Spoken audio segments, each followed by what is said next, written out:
Hello everyone, स्वागत करती हूँ मैं आप सभी का अपने यूट्यूब चैनल रेस क्लासेस में।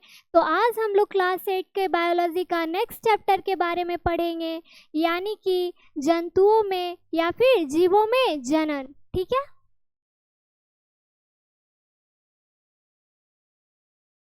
जनन को इंग्लिश में क्या कहते हैं और जंतु को रिप्रोडक्शन इन एनिमल्स। ऐसा होगा क्योंकि एक एक जानवर की बात तो नहीं हो रही है, बहुत सारा, एक से ज़्यादा, तो एनिमल्स हो जाएगा। तो कोई हमको ये बताएंगे कि पहले जनन होता क्या है। जनन की परिभाषा किन्हीं को है पता? बताइए, अगर है किसी को पता तो बताइए। नहीं पता? कोई नहीं। देखिए, जनन अपने समान जीवों या संतति का उत्पन्न करने का जिसके पास गुण होता है उसी को क्या कहते हैं? जनन कहते हैं या फिर रिप्रोडक्शन कहते हैं। ओके, देखिए, जंतुओं में जनन, अभी बताए रिप्रोडक्शन इन एनिमल्स। ओके, जंतुओं में भी नर एवं मादा में विभिन्न जनन भाग अथवा क्या होते हैं? जनन अंग होते हैं, यानी कि फीमेल गैमेट्स अलग होता है और मेल गैमेट्स अलग होता है। ओके, जनन की विधियां, जनन पढ़ेंगे तो पहले ये जानेंगे ना कि उसका क्या किसी भी काम को करने के लिए उसका वे पता होना चाहिए, यानी कि तरीका पता होना चाहिए कि उसको हमको करना कैसे है। ओके, देखिए, जंतुओं में भी जनन की दो विधियां होती है। यहाँ से एक क्वेश्चन बन सकता है कि जंतुओं में जनन की कितनी विधियां होती है? दो विधियां होती है। एक होता है लैंगिक जनन और एक होता है अलैंगिक जनन, जो हम लोग आगे पढ़ेंगे। ओके, चलिए, लैंगिक जनन को बोलते हैं सेक्सुअल रिप्रोडक्शन। सेक्सुअल रिप्रोडक्शन इस प्रकार का जनन जिसमें नर तथा मादा युग्मक का संलयन होता है। संलयन का मतलब क्या होता है? संलयन का मतलब मिलना होता है। ओके, मतलब एक जगह पे आकर अगर दो वस्तु एकत्रित हो रहा है, मिल रहा है आपस में, तो उसको क्या बोलेंगे? संलयन बोलेंगे। युग्मक, युग्मक का मतलब होता है गैमेट। युग्मक क्या होता है? गैमेट तो उसका इंग्लिश वर्ड हो गया ना, उसको कैसे डिफाइन करेंगे, उसको कैसे जानेंगे कि क्या है वो? तो देखिए, एक नर जननांग होता है और एक फीमेल जननांग, मादा जननांग होता है। मतलब एक होता है मेल गैमेट्स और एक होता है फीमेल गैमेट्स। तो मेल गैमेट्स क्या होता है? जिसको हम लोग स्पर्म बोलते हैं, शुक्राणु बोलते हैं, उसको हम लोग मेल गैमेट्स के नाम से जानते हैं, यानी कि नर जननांग के नाम से जानते हैं। और एक होता है फीमेल गैमेट्स, यानी कि ओवम, उसको हम लोग अंडाणु के नाम से या मादा जननांग के नाम से जानते हैं। यही दोनों जो है ना युग्मक दो होते हैं। ठीक है, एक फीमेल गैमेट होते हैं और एक मेल गैमेट होते हैं। ओके, वो क्या कहलाता है? लैंगिक जनन कहलाता है। यानी कि जनन की यह विधि में नर युग्मक और मादा युग्मक का होना आवश्यक है। अगर दो में से एक नहीं रहेगा तो जनन की यह विधि संपन्न नहीं हो पाएगी। ठीक है, नर जननांग यानी कि male reproductive organ, reproductive organs. Okay, नर जननांगों में एक जोड़ा क्या होता है? वृषण होता है। दो शुक्राणु होता है, नलिका, ठीक है, स्पर्म वैक्यूल, और एक शिशन होता है। वृषण नर युग्मक पैदा करते हैं और इन्हें क्या कहते हैं? शुक्राणु कहते हैं, यानी कि स्पर्म कहते हैं। ठीक है, शुक्राणु का एक सिर और क्या होता है? मध्य भाग और एक पूंछ होती है, यानी कि शुक्राणु का कुल मिलाकर 3 भाग होता है। ठीक है, शुक्राणु में क्या होती है? एक कोशिका होती है, यानी कि सेल होती है। ठीक है, यहाँ तक समझ में आया? नेक्स्ट है मादा जननांग, यानी कि फीमेल रिप्रोडक्टिव सिस्टम। मादा जननांगों में एक जोड़ी अंडाशय होती है जिसको हम लोग क्या बोलते हैं, डिंब वाहिनी बोलते हैं। क्या बोलते हैं, डिंब वाहिनी बोलते हैं।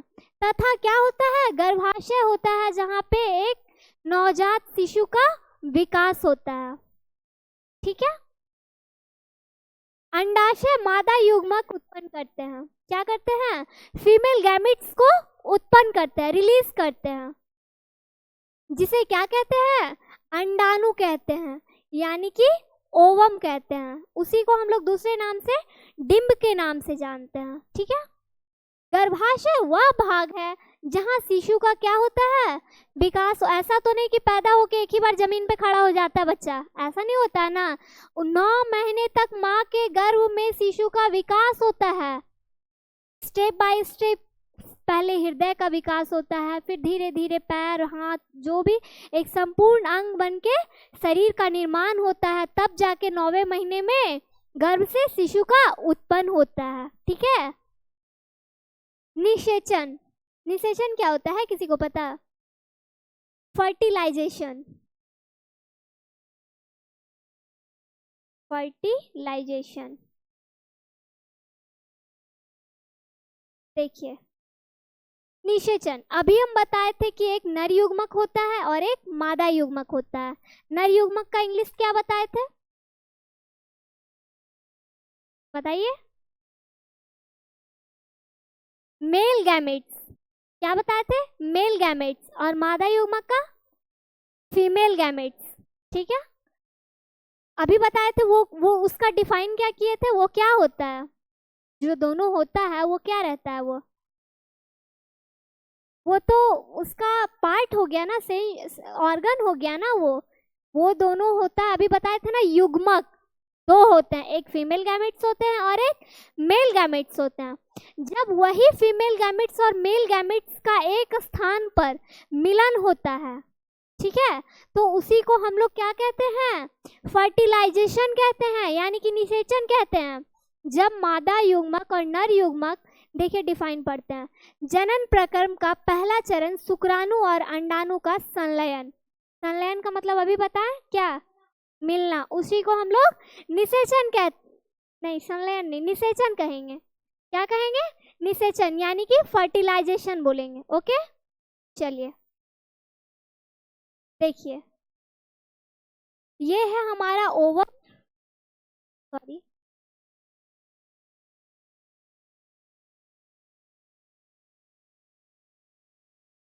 ये है हमारा ओवम और ये क्या है, स्पर्म। ठीक है, ठीक है, इधर से देखिए, यहाँ से देखिए, इधर से शुक्राणु आएगा और इधर से अंडाणु आएगा, और दोनों का जब संलयन होगा तो क्या होगा, फर्टिलाइजेशन की क्रिया संपन्न होगी, यानी कि निषेचन का क्रिया संपन्न होगा। इसी को हम लोग जब मिलता है एक स्थान पे, तो उसी स्थान को हम लोग क्या बोलेंगे, निषेचन बोलेंगे।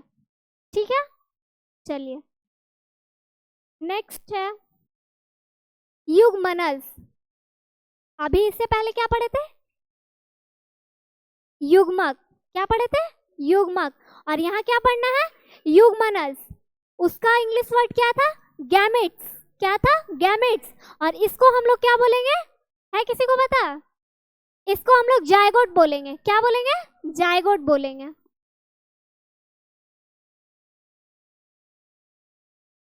इंग्लिश वर्ड भी माइंड में इसीलिए नोट करके रखना चाहिए, कहीं कहीं पे एग्जाम में हिंदी का शब्द ना समझ में आए, क्योंकि साइंस ऐसा ही सब्जेक्ट है, कहीं कहीं पे हिंदी वर्ड इतना टफ होता है कि समझ में नहीं आता क्या है, और वही हिंदी के मुकाबले में अगर इंग्लिश वर्ड देखे तो समझ में आ जाता है कि हाँ इसका ये मतलब होगा, है ना। इसीलिए हिंदी के साथ साथ इंग्लिश वर्ड को भी हमको ध्यान में रखना चाहिए। युग्मनज, निषेचन के परिणाम स्वरूप, यानी कि जब निषेचन की क्रिया होती है तब उसके परिणाम स्वरूप, यानी कि उसके होने के बाद युग्मनज का निर्माण होता है। जब क्रिया संपन्न हो जाती है तब क्या होता है, एक जायगोट का निर्माण होता है, युग्मनज का निर्माण होता है, और वही युग्मनज जो होता है वही धीरे धीरे क्या होता है, शिशु के रूप में विकसित हो जाता है। ठीक है, और वही फिर धीरे धीरे एक विकसित शिशु का आकार ले लेता है।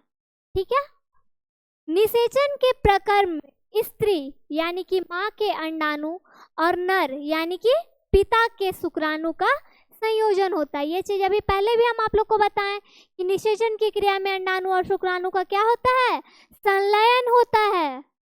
ठीक है, नई संतति में कुछ लक्षण अपनी माता से तथा लक्षण अपने मतलब कुछ अपने माता से और कुछ अपने पिता से मिलता जुलता है। अभी फर्स्ट डिफिनेशन आप लोग को जनन का क्या बताए थे, अपने जैसा समान संतति उत्पन्न करने के गुण को ही जनन कहते हैं।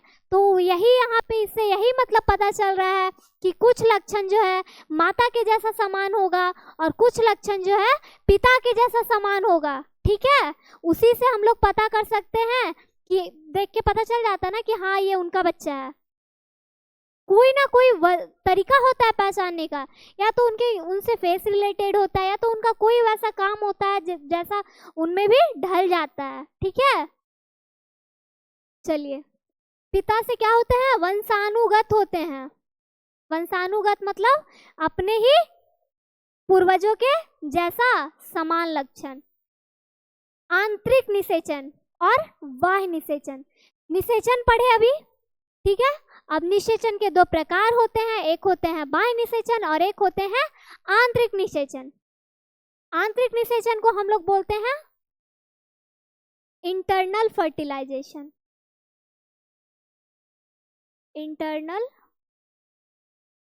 फर्टिलाइजेशन, ठीक है। इंटरनल फर्टिलाइजेशन यानी कि इंटरनल यानी कि आंतरिक भाग, शरीर के अंदर का भाग, और एक्सटर्नल होता है बाहर का भाग। तो पहले हम लोग आंतरिक पढ़ लेते हैं, फिर हम लोग आगे बढ़ेंगे बाह्य पे। आंतरिक निषेचन वह निषेचन जो मादा के शरीर के अंदर होता है। ऑफ कोर्स कि वो फीमेल के शरीर के अंदर ही होगा, ये चीज भी ध्यान रखिएगा। ठीक है, क्या है, आंतरिक निषेचन जो कि मादा के शरीर के अंदर होता है, उसको हम लोग क्या कहते हैं, आंतरिक निषेचन कहते हैं, यानी कि इंटरनल फर्टिलाइजेशन कहते हैं। क्या कहते हैं, इंटरनल फर्टिलाइजेशन कहते हैं। ठीक है, चलिए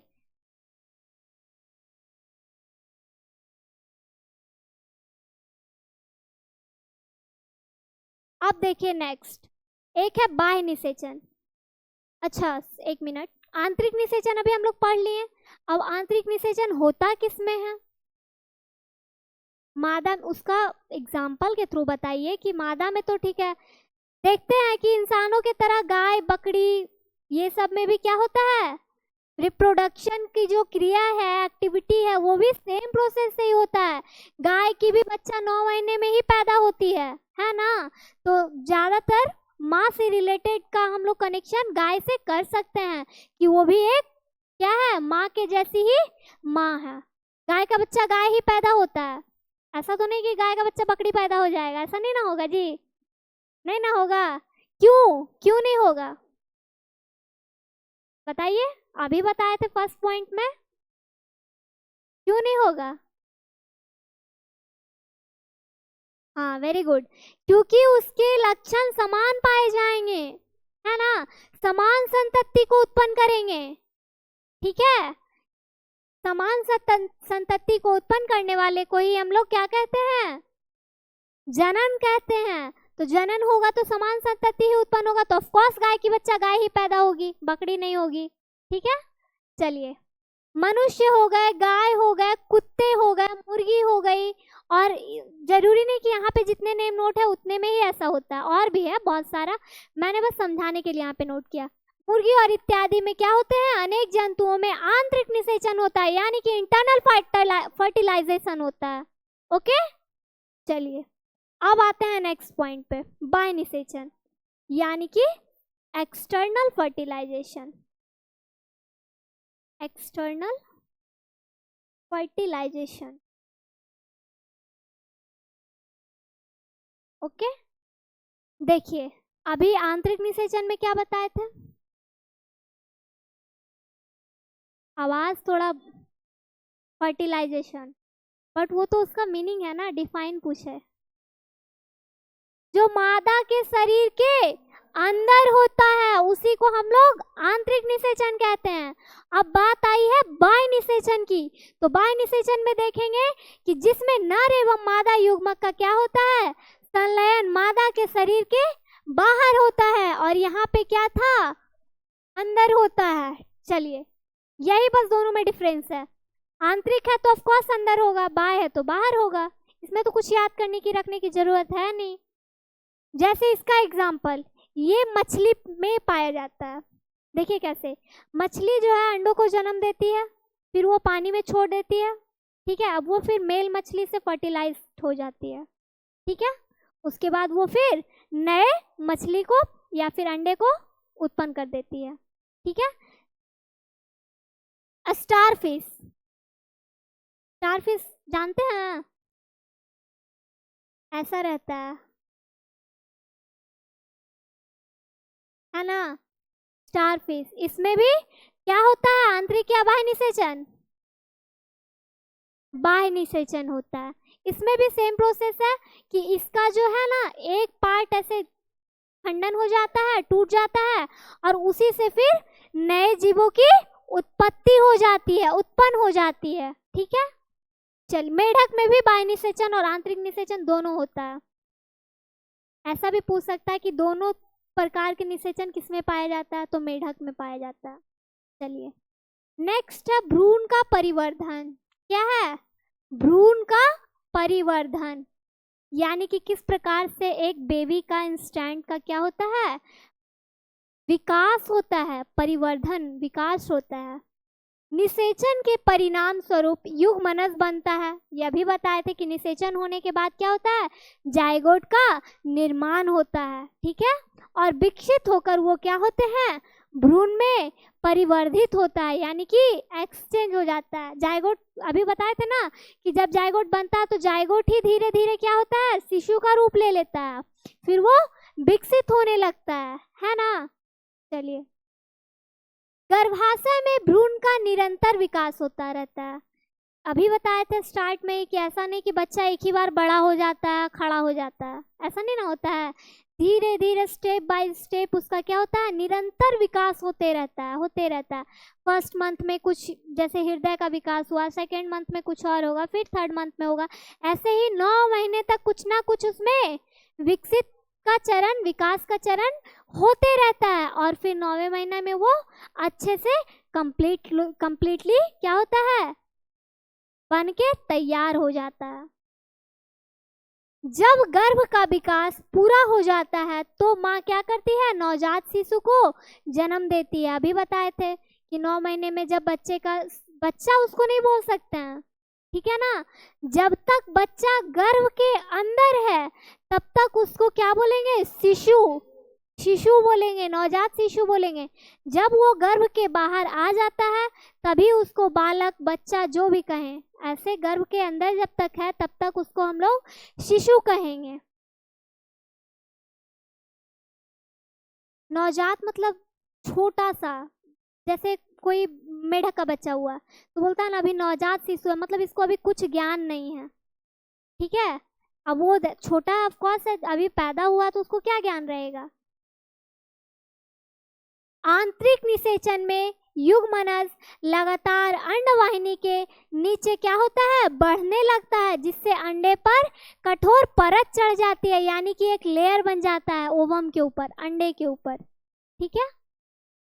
कठोर कवच के पूर्ण रूप से बन जाने के बाद मुर्गी क्या करती है, अंडे का निर्मोचन करती है, अंडे का निर्माण करती है। मुर्गी के अंडे को चूजा बनने में लगभग कितना समय लगता है, 3 सप्ताह का समय लगता है। किसको, मुर्गा को।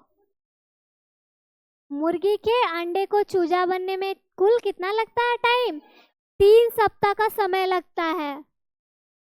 चूजे को पूर्ण रूप से विकसित होने के बाद, कवच के प्रस्फुटन के बाद चूजा क्या होता है, बाहर आता है। प्रस्फुटन नॉर्मली समझिए कि वो जब फूट जाता है कंप्लीटली तैयार होने के बाद, उसके बाद अंडा क्या होता है, बाहर आ जाता है, ठीक है।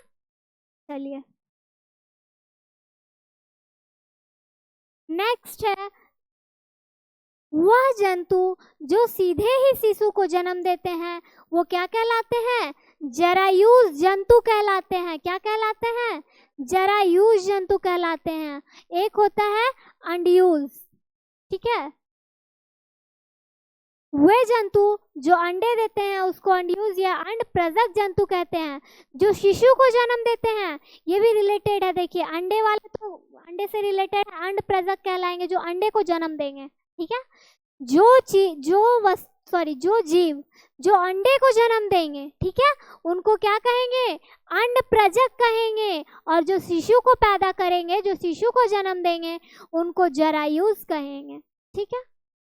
चलिए नेक्स्ट है शिशु से वयस्क, यानी कि किस प्रकार से शिशु का विकास होता है, वयस्क बनता है वो पैदा होने के बाद। नवजात जन्मे प्राणी अथवा अंडे के प्रस्फुटन से निकले प्राणी, दोनों का एग्जाम्पल लेके चलते हैं, ठीक है। जीव का भी, शिशु का भी और अंडे का भी तब तक वृद्धि करते रहते हैं जब तक कि वे वयस्क नहीं हो जाते हैं। आप ग्रोथ के हिसाब से देख लीजिए, आप छोटे थे तो आप इतने छोटे थे, फिर इतने हुए, इतने हुए, इतने हुए, ग्रोथ चेंजिंग आया ना, ग्रोथ हुआ ना, उसी को क्या कहेंगे? परिवर्तन कहेंगे। बदलाव आ रहा है स्टेज बाय स्टेज। जब तक कि वो क्या नहीं हो जाते हैं, वयस्क नहीं हो जाते हैं, तब तक उनमें विकास का चरण चलता रहता है, ठीक है। चलिए नेक्स्ट है रेशम कीट के जीवन चक्र, ठीक है। चलिए देखते हैं। अंडा, पहले क्या होता है? अंडा, फिर लार्वा अथवा क्या होता है? झिल्ली, उसके बाद क्या है? प्यूपा, उसके बाद क्या है? वयस्क नहीं, वयस्क, वयस्क बोलते हैं। क्या बोलते हैं? वयस्क बोलते हैं।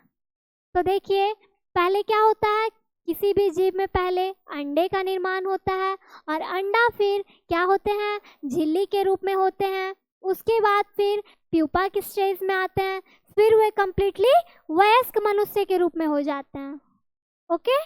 तो जब तक अभी बताए थे कि जब तक वे वयस्क नहीं होते हैं तब तक उनमें विकास का चरण क्या होता है? चलता रहता है, चलता रहता है। और जब वे वयस्क हो जाते हैं तो विकास का चरण रुक जाता है, क्योंकि वो कंप्लीटली रेडी हो चुके हैं, संपूर्ण बन चुके हैं। तो अब उसमें क्या विकास की जरूरत है, ठीक है। चलिए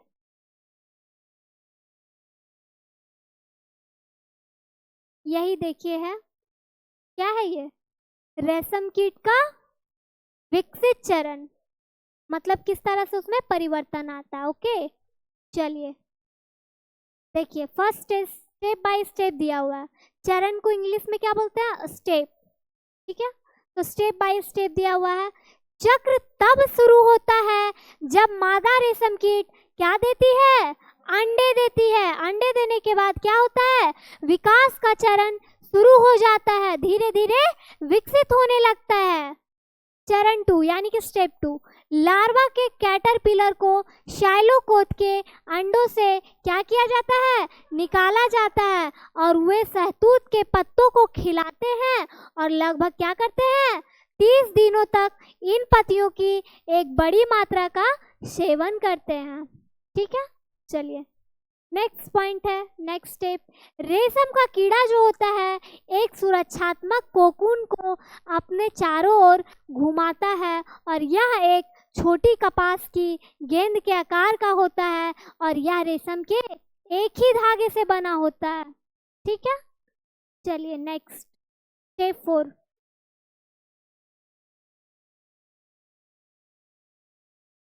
तब प्यूपा एक वयस्क कीट में बदल जाता है और मादा पतंगा संभोग के बाद क्या करती है? अंडे देती है और इस तरह रेशम कीट का जीवन चक्र फिर से शुरू होता है, यानी कि फिर से वह पुनः अंडा देगी और पुनः फिर शिशु के रूप में बदलाव होगा, विकास होगा। यही अभी हम आप लोग को फर्स्ट लाइन में यहाँ पे बताए थे ना रेशम कीट के जीवन चक्र के बारे में। पहले अंडे होती है, फिर लार्वा होती है, फिर प्यूपा होता है, फिर क्या होता है? एक वयस्क शिशु का निर्माण हो जाता है। वही यहाँ पे डिटेल्स में लिखा हुआ था, पॉइंट वाइज पॉइंट लिखा हुआ था। नेक्स्ट है मेढक के अंडे। मेढक का जो बच्चा होता है ना, छोटा, जब बच्चा को पैदा देता है मेढक, तब उसको क्या कहा जाता है? टैडपोल कहा जाता है। क्या कहा जाता है? टैडपोल कहा जाता है, फिर वो वयस्क होता है। देखिए अंडा पहले ये दिया, उसके बाद क्या है आरंभिक टैडपोल। जब वो अंडा फूट गया तब क्या होगा, उसको क्या बोलेंगे, टैडपोल बोलेंगे, मतलब वो फर्स्ट है इसीलिए आरंभिक।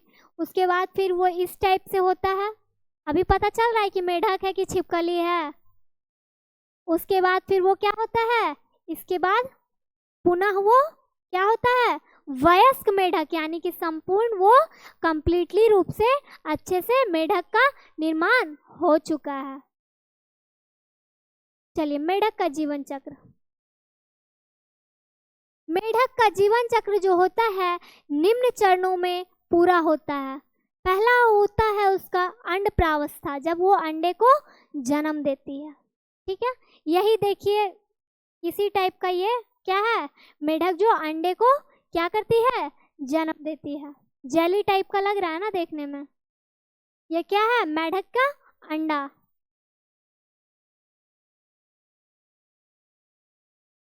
मेढक के भ्रूण अंडे जो होते हैं आमतौर पर जिलेटिन्स, या देखो है लिखा हुआ भी है जेली, जेली पदार्थ के कई परतों से घिरे होते हैं। यानी कि जब ऐसे भी बकरी उकड़ी का भी जब बच्चा होता है तो स्टार्टिंग में देखते होंगे उसके ऊपर बहुत सारा लेयर बना हुआ रहता है, तो उसी तरह से जब मेढक अंडे को जन्म देती है तब उस पर क्या होता है, जेली टाइप का पदार्थ का लेयर उसमें बना हुआ रहता है। आवरण मतलब होता है ढका हुआ होता है।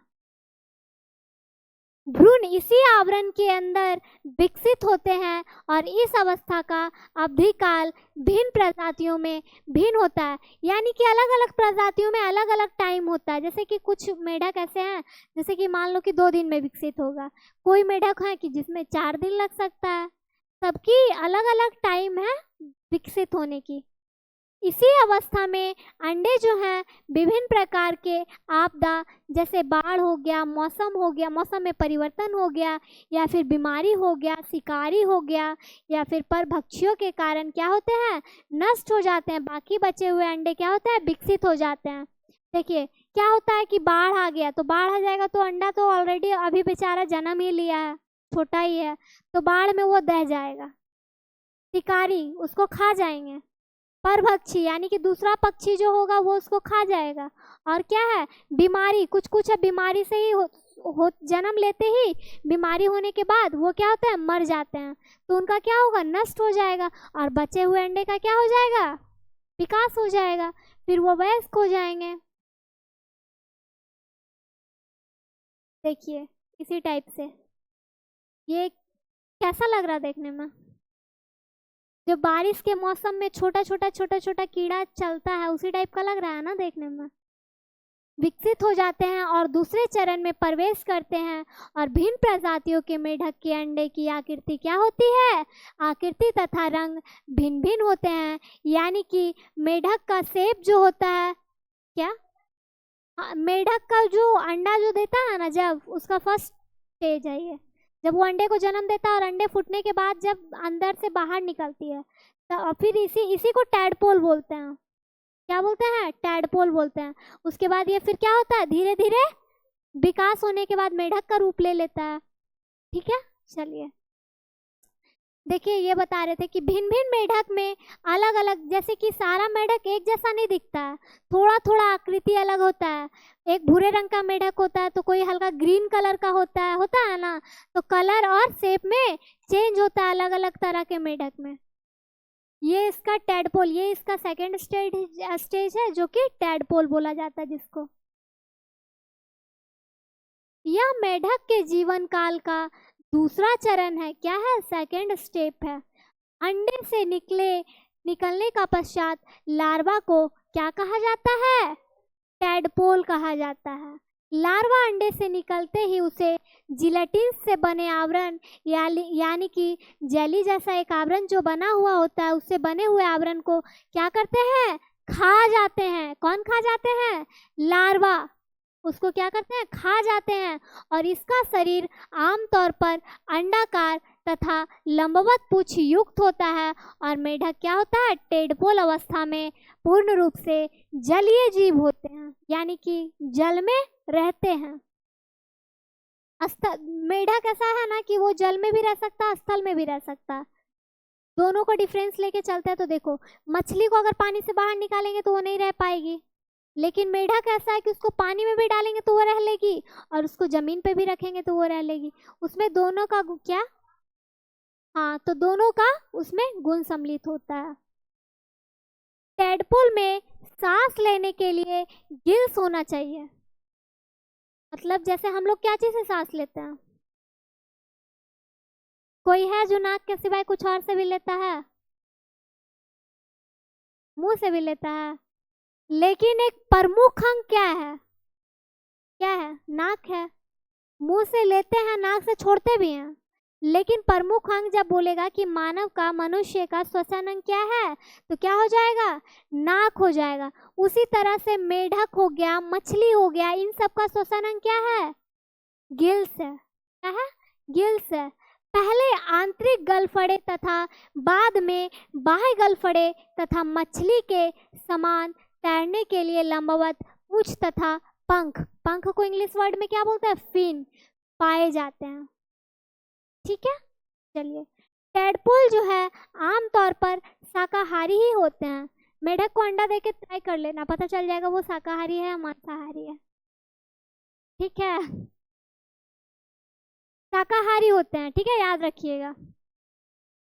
और जो शैवाल तथा उसके साथ ही गलफड़े के माध्यम से छनकर आए हुए डाइटम भी शामिल होते हैं, लेकिन जो कुछ प्रजातियों में है टेडपोल अवस्था में ही मांसाहारी होते हैं। जैसे कि कुछ मेढक जो हैं, कलर और शेप के बारे में अभी बताए थे, अलग अलग होता है। तो कुछ जो होते हैं वेजिटेरियन होते हैं और कुछ जो होते हैं नॉन वेजिटेरियन होते हैं, यानी कि कुछ मांसाहारी होते हैं और कुछ शाकाहारी होते हैं। शाकाहारी किसको बोला जाता है, जो साग सब्जी खाता है, और मांसाहारी किसको बोला जाता है, मांस खाता है। और सर्वाहारी किसको बोला जाता है, वेरी गुड, कीड़े हो गए, छोटे टेडपोल तथा छोटी मछलियों को क्या करते हैं, खा जाते हैं। जो मांसाहारी होंगे वही खाएंगे। कुछ ऐसे भी टेडपोल होते हैं जो इस प्रावस्था में शिकारियों के द्वारा खा लिए जाते हैं, तथा कुछ प्रजातियां विषैले होते हैं और अपनी रक्षा शिकारियों से करते हैं। ये शिकार का तो काम ही है, शिकारी करना। तो कुछ जो मेढक के बच्चे जो टेडपोल होते हैं उनको वो क्या करते हैं, खा जाते हैं। लेकिन कुछ मेढक के बच्चे ऐसे होते हैं जो विषैले होते हैं, उनको खाने आएगा तो वो खुद उनको खा जाएगा, क्योंकि वो क्या है, विषैला है। तो वो उनसे क्या करता है, अपनी रक्षा कर लेता है, अपने आप को सेफ महसूस करता, बचा लेता, नहीं खाने देता। नेक्स्ट है फ्रॉगलेट। मेढक को इंग्लिश में क्या बोलते हैं, फ्रॉग। तो वही फ्रॉगलेट है नेक्स्ट प्रावस्था, थर्ड स्टेप। देखिए, ये है मेढक का थर्ड स्टेप। मेढक बड़ा भी होता है, ऐसा नहीं कि इतना छोटा सा हम लोग देखते हैं, तो वो और बड़ा भी होता है इस टाइप का। मेढक के जीवन काल के तीसरे चरण में फेफड़े और अग्र व पश्चपाद, यानी कि फोर मतलब अग्र होता है और हाइंड लिम्ब, ठीक है, तथा अन्य अंगों के विकास होने लगते हैं और इसे क्या कहा जाता है, फ्रॉगलेट कहा जाता है। और पंख क्या होता है, विलुप्त हो जाता है, यानी कि स्टार्ट में पंख रहता है, ठीक है, उसके बाद धीरे धीरे पंख क्या होता है, विलुप्त हो जाता है, यानी कि खत्म हो जाता है। तथा पूंछ जो है स्पष्ट रूप से दिखाई देते हैं और इसके भोजन जो है वयस्क मेढक के समान ही होता है। मतलब जो वयस्क मेढक जो भोजन करता है वही ये भी करते हैं, ऐसा नहीं कि इनको कुछ अलग से भोजन चाहिए। इनका पूंछ दिख रहा है, यही इनका क्या है, पूंछ है, ठीक है, पंख खत्म होने के बाद। नेक्स्ट स्टेप है मेढक का वयस्क अवस्था, यानी कि इस टाइप से फिर वो हो जाता है, पंख क्या होता है, खत्म हो जाता है, ठीक है। फिर ये देखिए इस टाइप में मेढक किया ना कि कुछ और है, कंफर्म। इस प्रावस्था में मेढक जो है पूर्ण रूप से क्या होता है, विकसित हो चुका होता है और स्थल में रह सकता है या फिर जल में भी रह सकता है। लगभग सभी प्रजातियों के वयस्क जो होते हैं मेढक मांसाहारी होते हैं, यानी कि जो वयस्क मेढक होते हैं वो मांसाहारी होते हैं। कीड़े मकोड़े जो जमीन में चल रहे होते हैं उनको खा जाते हैं। अकशेरुकी जीवों का शिकार करते हैं जिनमें ऑर्थोपोड्स यानी कि कीड़े हो गए, घोंघे हो गए। बरसात के दिन घोंघा देखे हैं जी आप लोग? कैसा होता है? शंख के आकार का होता है। बरसात के दिन में ज्यादा देखने के लिए मिलता है। तथा स्लग शामिल होते हैं, उनको वो क्या करते हैं? खा जाते हैं और अपना भोजन बना लेते हैं। ठीक है, चलिए नेक्स्ट है, कुछ बड़े मेढक अन्य छोटे मेढक तथा छोटी मछलियों को खा जाते हैं। अभी बताएं। और मेढक क्या करते हैं? अपने शिकार को पकड़ने के लिए अपने चिपचिपी जीभ का प्रयोग करते हैं। तथा कुछ मेढक जो होते हैं वे आंशिक रूप से शाकाहारी होते हैं। जो मांसाहारी होते हैं वो मांसों को पकड़ने के लिए अपनी जीभ का यूज करते हैं, प्रयोग करते हैं और उनको पकड़ के उनको अपना भोजन बना लेते हैं। और इस प्रकार यह चक्र चलते रहता है। और इस तरह से मेढक के समान तितलियों के जीवन चक्र में भी 4 चरण होता है, यानी कि मेढक के तरह तितली में भी 4 चरण होता है। इसी तरह से वो भी विकसित होते रहते हैं, फिर वो कंप्लीटली तैयार हो जाता है। चलिए अभी हम लोग क्या पढ़े थे? लैंगिक जनन यानी कि सेक्सुअल रिप्रोडक्शन। अभी हम लोग क्या पढ़ेंगे? अलैंगिक जनन, जिसको हम लोग क्या कहेंगे? Asexual reproduction.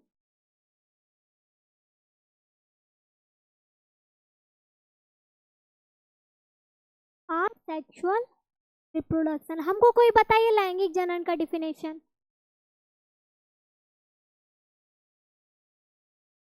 कोई बताइए। अभी बताए थे लैंगिक जनन का डिफाइन। सब के सब 0 बटा सन्नाटा। कुछ नहीं आया समझ में? नहीं आया कि ध्यान कहीं और था? मेढक के ऊपर ध्यान चला गया सबका? लैंगिक जनन उसे कहते हैं जिसमें नर और मादा का युग्मक का संलयन होता है। उसमें नर और मादा का होना आवश्यक होता है। अगर दोनों में से एक लोग नहीं होंगे तो लैंगिक जनन की विधि संपन्न नहीं होगी। अब आया समझ में? अलैंगिक जनन जिसमें केवल एक ही जनन नए जीव को जन्म देता है, अलैंगिक जनन कहते हैं। यानी कि इसमें नर और मादा का होना आवश्यक नहीं है। दोनों में से कोई एक जीव है, सिर्फ नर रहेंगे तो नहीं होगा, मादा का रहना आवश्यक है। तो एक कोई रहेंगे तो उसका क्या होगा? जनन की क्रिया उसमें संपन्न हो जाएगी। इसमें ऐसा नहीं कि फीमेल भी होना चाहिए मेल भी होना चाहिए। देखिए बताते हैं कैसे होता है अलैंगिक जनन। तो पहले डिफाइन तो पढ़ लिए कि क्या है, इसमें कोई एक जीव रहेंगे तो जनन की क्रिया संपन्न हो जाएगी। अब अलैंगिक जनन की अलग अलग विधियां हैं। फर्स्ट है मुकुलन। क्या है? मुकुलन। हाइड्रा में मुकुल से नया जीव विकसित होता है। देखिए इसमें क्यों नहीं होता 2 लोग का जरूरत। एक ये हाइड्रा है, ठीक है, यहाँ से ये शाखा निकला, कलर चेंज कर लेते हैं, यहाँ से ये शाखा निकला, ठीक है। उसके बाद यहाँ से ये शाखा का विकास हुआ, ठीक है ना, यहाँ से ये शाखा का विकास हुआ। उसके बाद फिर ये थर्ड स्टेप में आया। उसके बाद ये क्या हो गया? इससे टूटकर अलग हो गया। इसमें 2 लोग का जरूरत पड़ा इसी एक सिंगल जीव से ही, है ना। इसी एक सिंगल जीव से ही एक शाखा निकला इसी में से, और इसी में से वो विकसित हो के अलग हो गया। तो इसमें सिर्फ एक ही जीव का जरूरत होता है। किसमें? लैंगिक या अलैंगिक में? अलैंगिक में। इसका नेक्स्ट विधि है द्विखंडन विधि, जिसमें जीव क्या होते हैं? विभाजित होकर 2 संतति उत्पन्न कर देता है। क्या करता है? विभाजित होते हैं, खंडित होते हैं, और वो क्या करते हैं? वो 2 अपने से नए जीव का उत्पन्न कर देता है। इसका एग्जाम्पल हो गया, मुकुलन का एग्जाम्पल पूछेगा तो क्या हो जाएगा? हाइड्रा। यहाँ है विखंडन, वहां मुकुलन था। मुकुलन का एग्जाम्पल देगा तो क्या हो जाएगा? हाइड्रा। और विखंडन का द्विखंडन, सॉरी, द्विखंडन का देगा तो क्या हो जाएगा? अमीबा। अमीबा में द्विखंडन, अमीबा में देखिए कैसे होता है, ठीक है। ये अमीबा था, इसका फर्स्ट स्टेज, फिर ये इस टाइप में हुआ, फिर ये ऐसा में हुआ, और फिर यहाँ से क्या हुआ? टूट के अलग हो गया और नए अमीबा का निर्माण कर लिया। तो इसमें भी दो जीव का जरूरत नहीं पड़ा, खुद में से वो टूट गया, बिखर गया। पुष्पीय पौधों में पुष्प ही जननांग है, जैसे कि नर जननांग का कोई नाम है ना, अस्पम, है ना। तो और मादा जननांग में ओवम, अंडाणु। तो पुष्प में पुष्प खुद ही जननांग है। पुंकेसर, स्त्री केसर होता है ना, पुंकेसर क्या है? मादा जननांग है कि नर जननांग? बोलो, पुंकेसर क्या है, नर जननांग या मादा जननांग? क्या? नर। बोलो, क्या? तुम बताओ, बोलो। नर, सबका नर ही है, कंफर्म? चलिए, अच्छा है। नर जननांगी होता है। पुंग केसर जो होता है वो पुष्प में नर जननांग होता है, और स्त्री केसर जो होता है, नाम से ही पता चल रहा है, वो मादा जननांग या स्त्री जननांग होता है। हाँ, वो सब उसका पार्ट है। यही था हम लोग का आज का लास्ट पॉइंट। चैप्टर खत्म हो गया। किन्हीं को कोई डाउट्स, कुछ पूछना है किन्हीं को? चलिए, तो फिर नेक्स्ट क्लास में मिलते हैं। तब तक के लिए आप लोग फिर रिवीजन कर लीजिएगा अच्छे से। एक बार क्या कीजिएगा, चैप्टर को खोलिएगा और पढ़िएगा, पढ़ के आइएगा। नेक्स्ट क्लास में हम क्वेश्चन करेंगे, फिर नेक्स्ट चैप्टर को पढ़ाएंगे। चलिए।